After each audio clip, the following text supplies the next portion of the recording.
Friends అందరికీ hi అండి. Angel one యాప్లో ఈరోజు నేను ఇంట్రాడే స్టాక్స్కి అండ్ డెలివరీ స్టాక్స్కి సంబంధించి బ్రోకరేజ్ ఛార్జెస్ ఏ విధంగా ఉంటాయని నేను ఒకసారి ఈ వీడియోలో అయితే నేను చూపించబోతున్నాను. ర్యాండమ్ నేనైతే ఇక్కడ కనిపించే ఒక స్టాక్ చూస్తున్నా.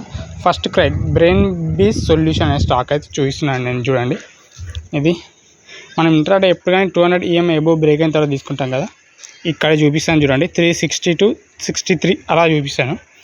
362 రూపీస్ దగ్గర మినిమం ఇంట్రాడేలో ఒక 100 షేర్స్ తీసుకుంటే కనుక చూడండి, మనకు క్యాపిటల్ 7240 రూపీస్.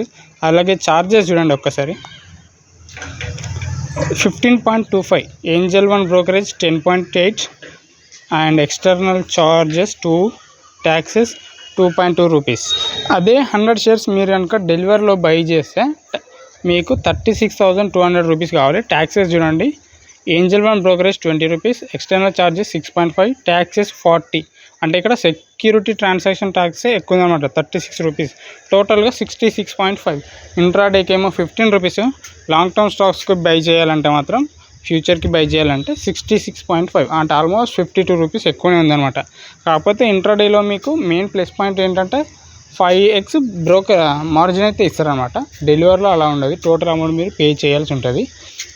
ఇది అనమాట ఈ రెండింటికి సంబంధించి ట్యాక్స్కి సంబంధించిన డిఫరెన్స్ అనమాట ఇది. ఈ వీడియో కనుక మీకు నచ్చితే లైక్ చేయండి, మన ఛానల్ని సబ్స్క్రైబ్ చేసుకోండి. అలాగే కామెంట్ సెక్షన్ డిస్క్రిప్షన్లో ఉన్న మన ఫ్రీ టెలిగ్రామ్ గ్రూప్లో జాయిన్ అవ్వండి. టెలిగ్రామ్లో డైలీ ఫ్రీగా intraday stocks and long term stocks అయితే ప్రొవైడ్ చేస్తున్నాను. Thank you.